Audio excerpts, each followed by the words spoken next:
Movie की शुरुआत में जोल नाम का आदमी बताता है कि पृथ्वी पर एक अगाथा नाम का एस्टेरॉइड आ रहा था जो कि सभी को मार देता है। इसलिए इंसानों ने मिलकर उस एस्टेरॉइड को ऊपर ही तबाह कर दिया। तो सभी को लगा कि वे बच गए हैं, लेकिन उस एस्टेरॉइड से कुछ केमिकल्स नीचे गिरने लग गए, जिससे पृथ्वी पर म्यूटेशन फैल गया और उस केमिकल की वजह से चींटी, मकड़ी जैसे जीव म्यूटेट होकर बड़े बन गए, जो कि सभी इंसानों को मारने लग गए, जिन्हें कि इंसानों ने खत्म करने की कोशिश करी, लेकिन वे काफी ज्यादा थे और एक साल में इंसानों की 95% पॉपुलेशन खत्म हो गई और जो लोग बचे वे बंकर्स, केव और पैनिक रूम में रहने लग गए। और जोल भी ऐसे ही एक बंकर में रहता है और बताता है कि उसके साथ जो लोग हैं वे काफी अच्छे हैं, जो कि सभी किसी साथी के साथ हैं। लेकिन जोल यहाँ पर अकेला ही होता है, जो कि अपनी गर्लफ्रेंड एमी को याद कर रहा होता है और उनके पास यहाँ पर गाय भी होती है, साथ ही उनके पास यहाँ पर कई सारे खाने की चीजें भी होती है और जोल उनके लिए खाना बनाने जैसा ही काम करता रहता है और वो निशाना लगाने की कोशिश कर रहा होता है जहाँ उसका निशाना काफी कमजोर होता है। तभी उसे बंकर के बाहर से कुछ आवाज आने लगती है, जो कि अपने साथियों के पास जाता है तो वे बताते हैं कि एक मॉन्स्टर शायद बंकर के अंदर आ गया है, इसलिए कुछ लोग मिलकर उसे खत्म करने के लिए जा रहे होते हैं, जिनके साथ जोल भी चलने के लिए कहता है, लेकिन बेस के लिए मना कर देते हैं। और जोल के साथ जो बचे हुए लोग होते हैं वे अंदर आकर उन्हें देखने लग जाते हैं, जहाँ उनकी एक साथी पर मॉन्स्टर हमला कर देता है, जिसे देखकर जोल बताता है कि उन्हें मदद की जरूरत है, इसलिए वो खुद गन लेकर वहाँ चला जाता है, जो कि काफी डरा हुआ होता है। लेकिन वो आगे जाता है तो वो क्रीचर उनके एक साथी कॉर्नर को मार रहा होता है, जो कि पर्दे के उस पार कॉर्नर को मार देता है। जोल अभी भी उस पर निशाना लगाए हुए होता है, तो वो क्रीचर जोल को देख लेता है और वो उसके पास आने लगता है, लेकिन जोल इससे इतना घबरा गया होता है कि वो वहाँ पर कुछ नहीं कर पाता, उसे फ्रीजिंग की प्रॉब्लम होती है। लेकिन तभी वहाँ उसके साथी आकर उस क्रीचर को मार देते हैं। अपनी जगह पर आकर वो रेडियो से कांटेक्ट करता है, तो उसे दूसरी जगह पर रह रहे लोगों से कांटेक्ट हो जाता है, जहाँ पर एनी भी रहती है। इसे वो इसके बारे में बताता है कि वो आज एक मॉन्स्टर से लड़ा,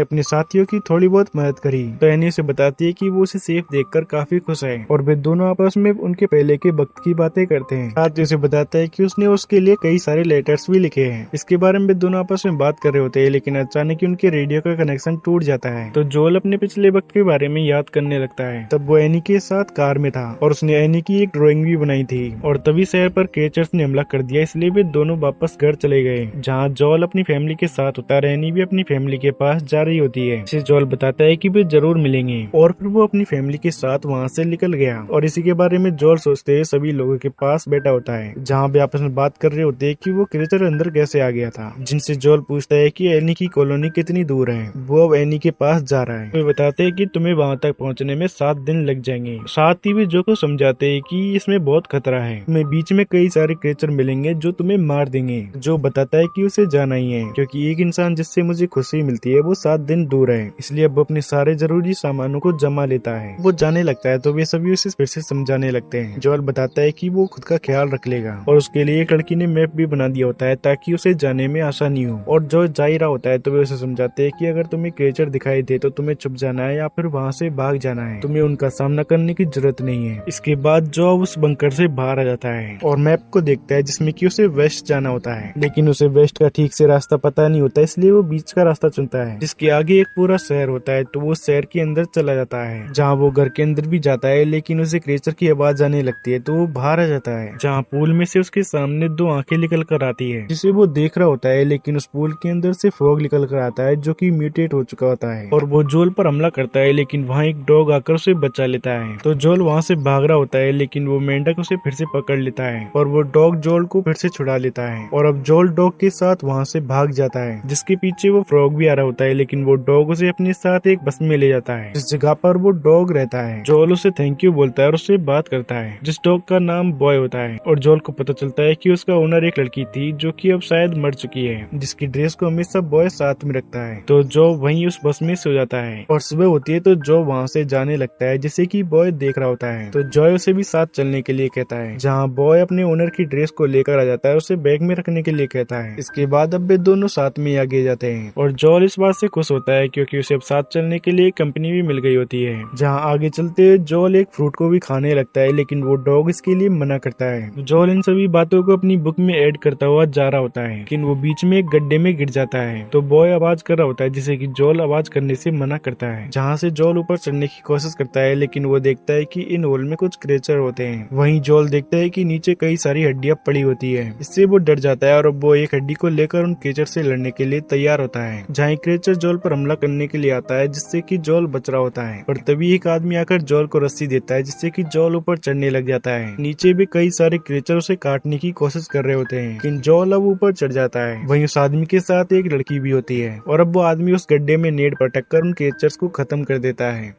जिनका नाम क्लाइड और मेविस होता है। जहाँ क्लाइड जाते हुए बताता है कि तुम्हें अकेले नहीं घूमना चाहिए। जोल बताता है कि वो अपने डॉग के साथ है, तो क्लाइड से पूछता है क्या तुम्हें अपनी कॉलोनी ने भगा दिया, और जोल बताता है कि वो खुद ही बाहर आया है, वो अपनी गर्लफ्रेंड एनी के लिए दूसरी कॉलोनी की ओर जा रहा है। वहाँ क्रेचर की आवाज सुनाई देने लगती है, तो वे वहाँ से आगे चले जाते हैं। साथ ही वे जोल को बताते हैं कि यहाँ पर काफी सारे क्रेचर है जो तुम्हारी जान ले सकते हैं, और अब वे उससे पूछते हैं कि तुम किस तरफ जा रहे हो। तो जोल उन्हें बताता है कि वो वेस्ट की ओर जेनर बीच की ओर जा रहा है, तो वे जोल को वे अपने साथ ले लेते हैं, जिससे कि वे आधे रास्ते तक पहुंचा देंगे। और वे चलते हुए एक पहाड़ के ऊपर पहुंच जाते हैं, जहां मेव जोल को निशाना लगाना सिखाती है, और जोल अपने बारे में बताता है कि वो अपनी गर्लफ्रेंड की ओर जा रहा है, जिससे कि उसने रेडियो पर बात करी है। उसके साथियों ने अभी तक एनी को इसके बारे में बता दिया होगा कि वो उसकी कॉलोनी की ओर आ रहा है, लेकिन क्लाइड कहता है तुमने बेवकूफी की, तुम्हें अकेला नहीं जाना चाहिए था, इस जगह पर बहुत ही खतरा है। मेव जोल से निशाना लगवाते हुए बताती है कि उसके डैड बहुत बड़े तीरंदाज थे, जहाँ जोल को पता चलता है कि ये उसके डैड नहीं है, और सैडलर ने भी अपनी बेटी को खोया होता है। अब ये दोनों ही एक साथ हैं, जिन्हें सैडलर बताता है कि हमें चलते रहना होगा, जहाँ क्लाइड बताता है कि चैम्बलर उनका पीछा कर रहा है, जो कि काफी स्लो चल रहा है, लेकिन वो उनके पीछे ही आ रहा है, जिसे कि जोल आते हुए भी देखता है। इसलिए अब वे चारों आगे जाने लग जाते हैं, और वे आपस में बातें करते हुए जा रहे होते हैं, जहाँ केट बताता है कि मेव ने भी काफी कुछ झेला है। तभी वो जोल को हिलने से मना करता है, क्योंकि उसके पीछे स्नेल होता है, जो कि जोल से उसकी शर्ट उतरवाता है, उस स्नेल के ऊपर रख देता है, जहाँ से स्नेल आगे जाने लग जाता है। और क्लेड ये बताते हैं कि स्नेल खतरनाक नहीं है, बस उन्हें पहचानना आना चाहिए, और अब बताता है कि स्नेल के ऊपर उसने शर्ट रख दी है। इससे कैमलर कंफ्यूज हो जाएगा कि उसे किस ओर जाना है। फिर उन्हें चलते हुए रात हो जाती है, तो वे एक जगह पर रुकते हैं, जहाँ जोल अपनी बुक में स्नेल को भी ऐड कर रहा होता है। इसके पास क्लाइड आता है, तो जोल बताता है कि वो इन क्रिएचर्स की ड्राइंग बनाता है और उनकी वीकनेस के बारे में भी लिखता है। तो क्लाइड उसकी बुक को देखता है और कुछ क्रिएचर्स की वीकनेस को बताता है। इसी में उसने अगाथा एस्टेरॉइड की ड्राइंग बना रखी होती है, जिसके बारे में जोल बताता है कि इसे 7 साल गुजर गए हैं। क्रिएचर्स के बारे में बताते हुए जोल अपने पेरेंट्स के बारे में भी बताता है कि वो अपने पेरेंट्स के साथ फेयरफील्ड से निकल आया। तो क्लाइड ये जानकर शौक होता है कि वो फेयरफील्ड से है, क्योंकि वो जगह उन क्रिएचर्स की सेंटर होती है। बताता है कि वो आज तक किसी इंसान से नहीं मिला जो फेयरफील्ड से है, और वो जोल से उसकी फैमिली के बारे में पूछता है, लेकिन वो बताता है कि सिर्फ वही अकेला ही बच पाया था। जहाँ पे कुछ वक्त आराम करते हैं और जोल जैसे ही सोने लगता है, तो क्लाइड उसे जगा देता है। बताता है कि जंगल में वे सो नहीं सकते, इसलिए अब सुबह होने से पहले ही अपना सफर शुरू कर देते हैं। और मेव जोल को बीच बीच में निशाना लगाना सिखाती रहती है, जो कि प्रैक्टिस करते हुए आगे जाता है, तो वो धीरे धीरे निशाना लगाना सीख जाता है, जो कि जोल को सरवाइव करने के लिए काफी सारे लेसन सिखाते हैं। और 2 दिन बाद वे उसे सभी क्रिएचर्स के बारे में बताते हैं कि वे किस तरह के होते हैं, क्योंकि क्लाइड अब आगे से उसके साथ नहीं जाने वाले होते हैं। वे उसे वेस्ट न जाकर अपने साथ माउंटेन्स की ओर चलने के लिए कहते हैं। जोल को एनी के पास ही जाना होता है, लेकिन जोल के अलग होने की बात से मेव दुखी हो जाती है, लेकिन जोल उसे समझाता है कि उसे एनी के पास जाना ही होगा, उसके लिए बहुत मायने रखती है। जहाँ मेव को वो गिफ्ट के तौर पर एक लिपस्टिक देता है। मेव अब क्लाइड के साथ वहाँ से आगे जाने लग जाती है, जिन्हें बाय बोलने के लिए बॉय भी मेव के पास जाता है। इसके बाद क्लाइड और मेव ये माउंटेन की ओर जाने लग जाते हैं, और जोल बॉय के साथ वेस्ट की ओर जाने लग जाता है, और वो एक जगह खाना खाते हुए अपनी फैमिली और एनी को याद करता है। और जब वो बॉय के साथ लेक के पास से गुजर रहा होता है, तो बॉय अचानक ही डरने लगता है, जिससे जॉय भी समझ जाता है कि कुछ तो गड़बड़ है। जहाँ बॉय डक के पुतले के नीचे छुप गया होता है, तो जॉय उसे बाहर निकाल रहा होता है, लेकिन अब जॉय को भी वो आवाज सुनाई देती है, जहाँ उसके आसपास कई सारे टेंटिकल्स निकलने लगते हैं, और उसके सामने जमीन के नीचे से निकलकर एक क्रिएचर आ जाता है, जिस पर कि जॉय ने एरो तान रखी होती है। लेकिन वो क्रिएचर अपने पीछे के हिस्से से जोल को दूर कर देता है, और वो बॉय की आवाज सुनकर वो उसे मारने वाला होता है। तो जॉय अपने पेरेंट्स के बारे में सोचता है। जब वो अपने पेरेंट्स के साथ जा रहा था, तो उसके पेरेंट्स ने बीच में उसे वहाँ से जाने के लिए कहा, जहाँ क्रिएचर ने आकर उसके पेरेंट्स को मार दिया था। इसलिए वो फिर से खड़ा होता है, जहाँ बॉय को वो क्रिएचर मारने वाला था, लेकिन जॉय उस पर एरो से हमला कर उसे अपनी तरफ कर लेता है, और जैसे ही वो क्रिएचर उसकी ओर आने लगता है, तो वो उसके सर पर एरो मार देता है, जिससे कि वो क्रिएचर मर जाता है। और अब बॉय भी उसके पास वापस आ जाता है। जो कि आगे जाते हैं तो रात को बारिश हो जाती है, इसलिए वे एक जगह पर रुकते हैं, जहाँ जोल बॉय से बात कर रहा होता है कि क्या वो उसे पागल लगता है जो वो ये सब अकेले ही कर रहा है। तभी उसे पीछे घर में से आवाज आती है, और जोल देखने के लिए जाता है, तो वहाँ पर एक रोबोट होती है, जो बताती है कि उसने अपनी पावर बचा रखी थी, उसके पास सिर्फ 51 मिनट है। तो जॉय उस रोबोट से बात करता है और उसे बताता है कि वो एनी के पास पास दूसरी कॉलोनी जा रहा है। रोबोट भी अपने बारे में बताती है कि जब क्रेचर्स ने हमला किया तो उसके पैर टूट गए, इस वजह से वो तब से यहीं पर ही है और तभी से उसने अपनी पावर सेव कर रखी थी ताकि कोई इंसान मिले तो वो उससे बात कर सके। और जब उस रोबोट को पता चलता है कि जोल को एनी से बात करने के लिए रेडियो के लिए पावर की जरूरत है तो वो उसे अपनी पावर यूज करने के लिए कहती है ताकि वो अपने आखिरी टाइम में किसी के काम तो आ जाए। तो जोल अपने रेडियो से एनी से कांटेक्ट करता है, जिसकी आवाज को सुनकर एनी काफी ज्यादा खुश होती है। जहाँ जोल उसे बताता है कि अब वो उससे 9 माइल ही दूर है, पर एमी बताती है कि वे कॉलोनी से जा रहे हैं और ये अच्छा है कि जल्दी से जोल भी उनके पास पहुंच जाएगा। तो जोल उससे पूछने लगता है कि वे कॉलोनी से क्यों जा रहे हैं, लेकिन पावर कट होने की वजह से उसका रेडियो का कनेक्शन टूट जाता है और वो रोबोट बताती है कि अब उसके पास 15 मिनट बचे हैं। ये उसके पावर सेविंग की पावर है जो रेडियो के लिए काफी नहीं है। जहाँ वो जोल से उसे बाहर ले जाने को कहती है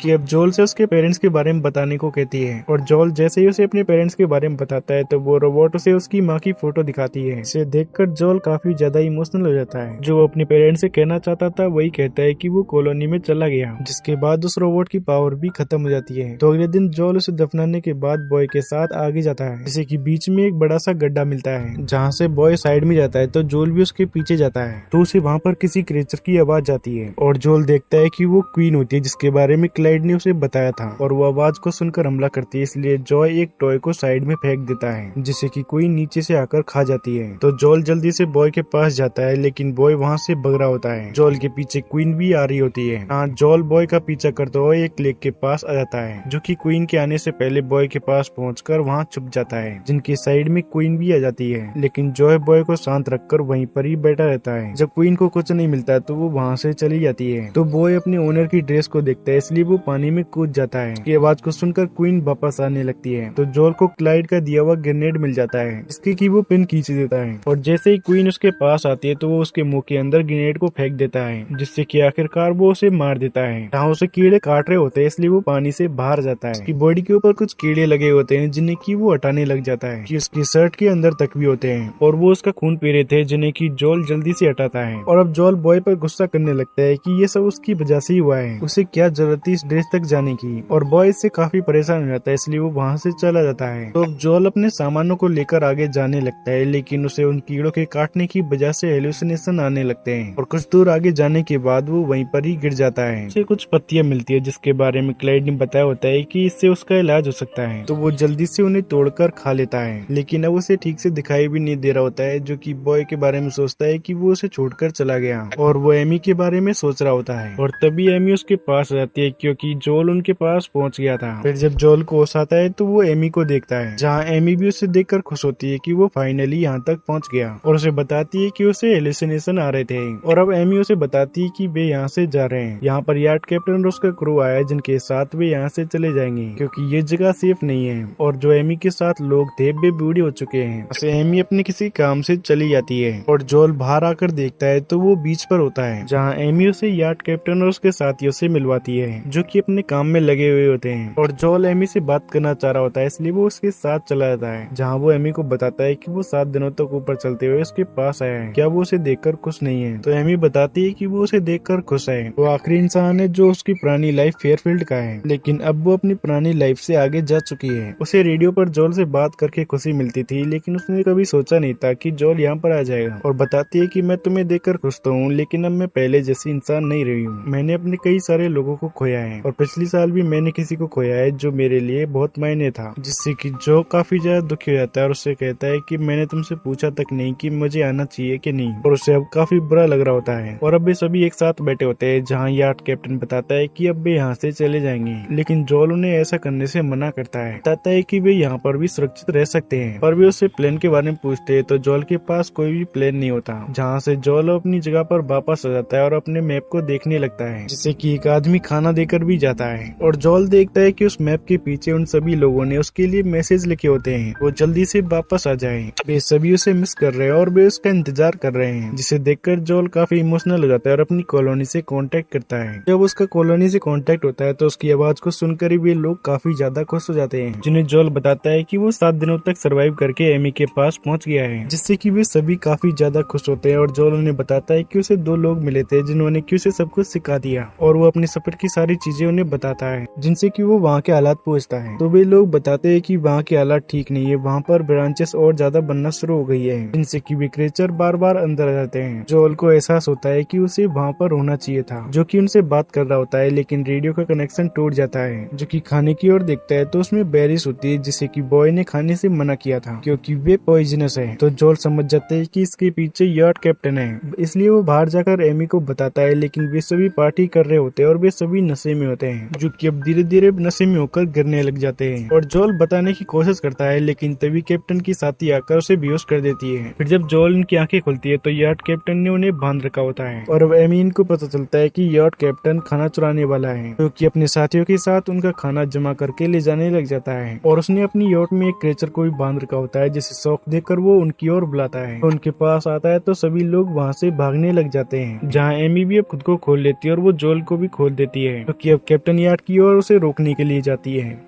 कहीं वो क्रिएचर आ रहा होता है तो जोल एक भाले की मदद से उससे लड़ने लग जाता है, लेकिन वो क्रिएचर जैसे ही शांत होने लगता है यार्ड कैप्टन उसे शॉक देता है, जिससे कि वो जोल पर हमला करता है। कहीं एमी अब यार्ड कैप्टन की साथी से लड़ने लग जाती है, जो कि उससे लड़ते हुए उसके हाथ से उसकी गन गिरा देती है और वो क्रिएचर जोल को मारने वाला होता है, लेकिन वहाँ पर बॉय भी आ जाता है, जिसे एमी देख रही होती है। तो पीछे से यार्ड कैप्टन आकर उसे बेहोश कर देता है और उसकी ओर वो क्रिएचर आता है तो वो उसे शॉक देता है, जिससे कि वो क्रिएचर वहाँ पर तबाही मचाना शुरू कर देता है, जिससे कि वो उस क्रिएचर को कंट्रोल में रखता है। और जोल जब एमी को देखता है तो वो बॉय को एमी की ओर भेज देता है। बॉय जाकर एमी को उसमें लाने की कोशिश करता है और यार्ड कैप्टन वहाँ से बोट में खाने को रखकर यार्ड की ओर जाने लग जाता है, जहाँ जोल किसी तरह उस क्रिएचर से बच रहा होता है, लेकिन वो क्रिएचर आखिरकार जोल को पकड़ लेता है। पर तभी एमी को होश आता है, जो कि अपनी गन जोल को दे देती है और जोल उस क्रिएचर के मुंह पर हमला कर उसे मारने वाला होता है, लेकिन वो उस क्रिएचर की आंखों में देखता है जो कि हमला नहीं करना चाह रहा था। वहीं वो उसे जंजीरों से बंधा हुआ देखता है, जिससे कि कैप्टन यार्ड उसे शौक देता था, तो वो अपनी गन से जंजीर को ही तोड़ देता है, जिससे कैप्टन यार्ड उसे शौक ही नहीं दे पाता और अब वो क्रिएचर जोल को छोड़ देता है, क्योंकि अब वहाँ से उनकी यार्ड की ओर जाने लग जाता है और वो कैप्टन यार्ड की बोट पर पहुंचकर उन तीनों को ही मार देता है। एमी ये जोल को थैंक्स बोलते हैं, अगर वो यहाँ पर नहीं होता तो वे नहीं बच पाते। जहाँ उन लोगों को संभालने के बाद जोल बताता है कि अब वो अपनी कॉलोनी की ओर जा रहा है, जिसे कि एमी अब फिर से पसंद करने लगी होती है और अब वो फिर से उसी रास्ते से क्रिएचर से बचता हुआ अपनी कॉलोनी के पास पहुंच जाता है। जब वो सभी लोगों के पास जाता है तो जोल को भी लोग देखकर काफी ज्यादा खुश होते हैं। फिर जोल सभी लोगों को बताता है कि वो 7 दिनों तक ऊपर जिंदा रहा था, उन्हें अब बंकर में नहीं रहना चाहिए, उन्हें अब बाहर निकलना चाहिए, दुनिया भी खत्म नहीं हुई है, अब उन्हें माउंटेन की ओर जाना चाहिए जहाँ पर कम क्रिएचर हो।